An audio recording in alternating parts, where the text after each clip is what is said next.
We thank God for this wonderful day. Lumabas na rin yung araw for the past few days, no? Nung Monday to Thursday, walang pasok yung mga eskwelahan. At ngayon, we thank God for this vitamin D, no? Yung ating kailangan magpa-araw, no? Fresh air to come in, and we thank God for this day. We thank God for this Sunday.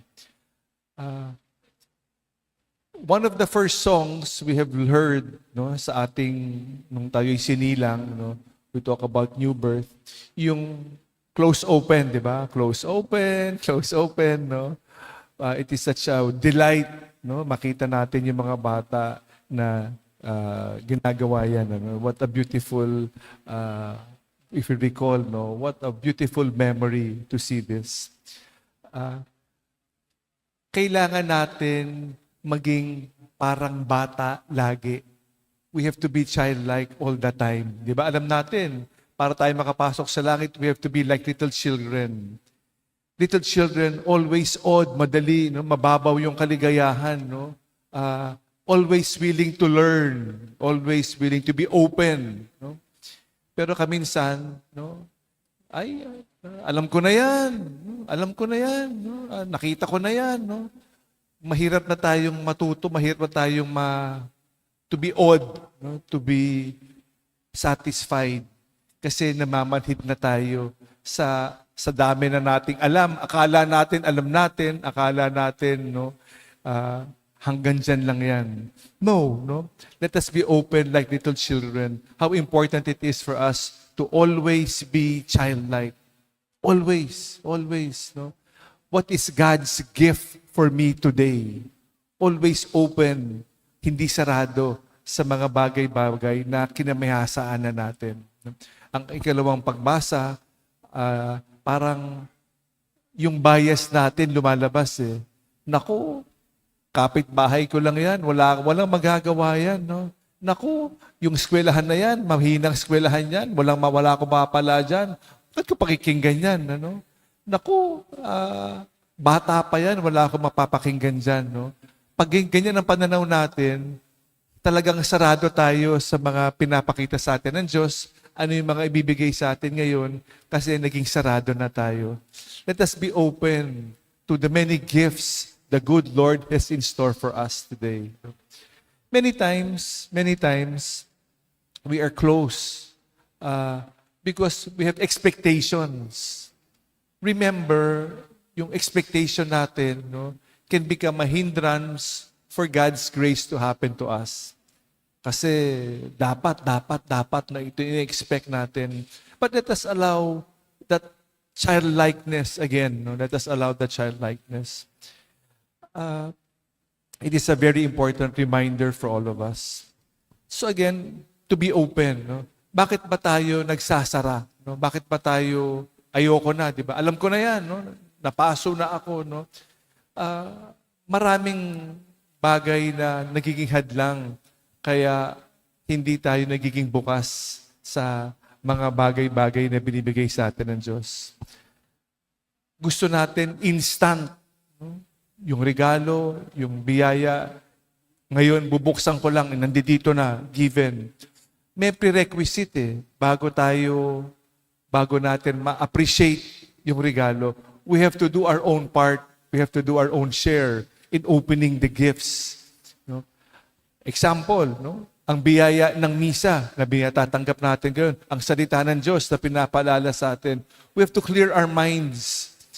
Kasi kung hindi tayo focus sa sinasabi, no, dami nating iniisip, ang dami nating, no, and it's very difficult for the grace to happen. It's very difficult to receive the gift because of too many things clouding my minds. Ang dami natin bias, baka humahad lang yung mga kasalanan natin, no? Hindi pagkukumpisal, no? Kaya pag nasa kadiliman, mahirap tayo ma-focus sa Panginoon kasi maraming bagay-bagay ang bumabagabag sa atin. So we have to do our own share. And also, it is very important to remind us of our many biases. Like, for example, no? Kung papasok ako sa ugnayan, papasok ako sa kasal, papasok ako sa isang a new venture, ang iniisip lagi natin, anong mapapala ko dito? Kukuha ako ng partner para mapakasalan. Anong mapapala ko? What benefits will I get? Lagi na lang for selfish reasons. But if it is, I will get into this relationship, ano ang pwede ko ibigay sa ugnayan na to para mas lumalim? If I come to Mass, anong mabibigay ko sa misang to sa kapwa? Hindi lang yung pare nagbibigay, kundi anong pwede ko ibigay sa aking kasamahan? What can I give? If I have this as a mindset, no, we are open to God's gift that we can give. Hindi lang yung mapapala eh. It is a very selfish mindset kung hanggang doon lang ang ginagawa natin. Lagi na lang anong mapapala ko, anong makukuha ko, what benefits will I receive?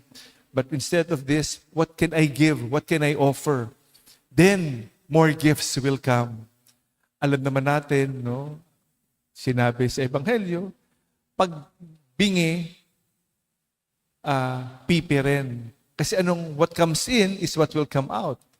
Kung naman ang lagi kong focus, lagi na lang nasa computer, lagi na lang nasa harap ng telebisyon, no? Lagi na lang ang pinag-iusapan namin, mga buhay ng ibang tao, no? Kung yun lang ang focus lagi natin, what comes in is what will come out. Let us be open to where God is leading us. Let us be open to the many gifts God has in store for us. Napakaraming regalo na binibigay sa atin. Sana makita natin kung gaano tayo kamahal. And let our biases allow us to open to all this. Let the invitation of God, no, come, no? Pumalaot kayo, pumunta kayo sa malalim to get out of our comfort zones. Then we will see gifts. Ang hinahanap lagi natin, no, we want security kaminsan, no? Kaya yung regalo tinatanggap ko hanggang dyan lang, no? Pero no, isang araw sinabi sa Ebanghelyo, no, pumalaot kayo, go. No?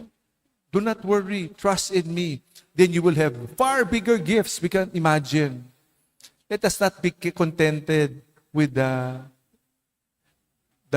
gifts we think we have, but allow the good Lord to open us to many unexpected gifts to the fullness of life. If we trust in Him, ilagay natin yung ating buhay sa kamay ng Diyos. Then we will receive gifts way beyond our expectations. Hayaan natin ang Diyos ang tunay na manguna sa ating buhay.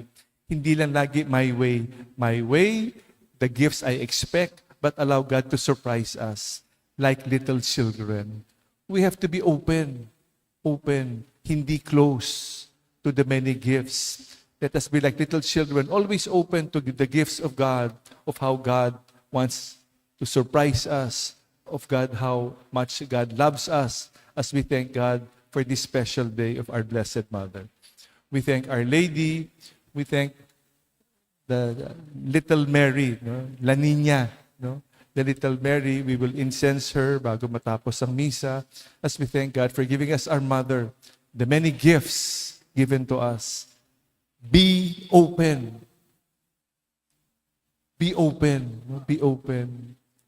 For God loves us all, and we thank God for this Mass to remind us of the many blessings.